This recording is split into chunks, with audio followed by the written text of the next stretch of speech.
bam, befasi. Pas përplasjeve në distancë, Gjeneta dhe Gresa gjetën gjuhën e përbashkët.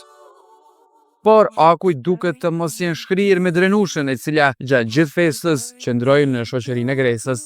Ditëlindjen e Anisës të pash që erdhe me Drenushën, një shoqe të rëndësishme, po të pash që këtu folje ka mirë me Gjenetën.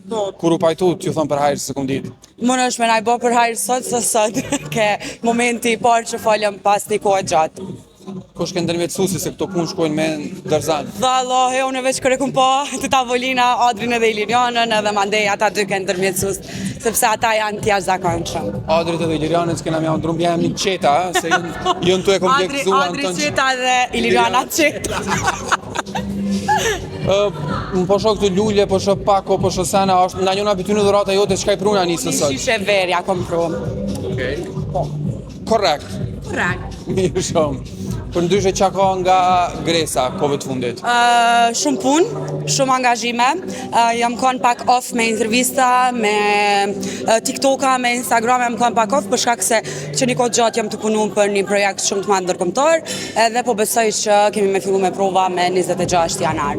Kur flasim ndërkombëtar, ka lidhet me çfarë shteti? Bëhet fjalë për një regjisor turk që ka marrë me punu shfaqje këtu, dhe mandej premiera do të jepet jashtë Kosovës. Unë se di çfarë shfaqje është veç dorën zemër të shkojnë drama turke ty. Fatkeqësisht është komedi, kështu që po më shkojnë edhe komedit. Interesant ku ka pjesa. E mandej kur shkoj atje në Turqi tani nuk i dihet jetës, në është me drama turke.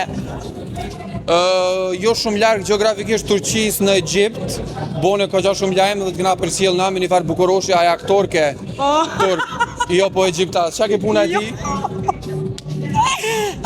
Jo, kur gjatë thjesht shok që njoftova atje, edhe kaq. Apo e mani kontaktin hala? Jo. Se? E pas ke bo bërlog në senti, për këtë qartë? Jo, po s'ku pas kur gjatë përveç se shoqni. Sigur? Sigur. Ka kjo pjesa personale? Më të kallëzu diçka aty, po jo është herët hala më të kallëzu, kështu që të pres kur të filloj me provat me 26 janar. Sepse atëherë do të jetë një bombë vërtetë dhe do ta jap vetëm për Prive by Libertas Pahiu. Okej, faleminderit, nuk kam mbyllim më të mirë për këtë intervistë, kënaqësi e madhe. Shumë kënaqësi edhe për mua.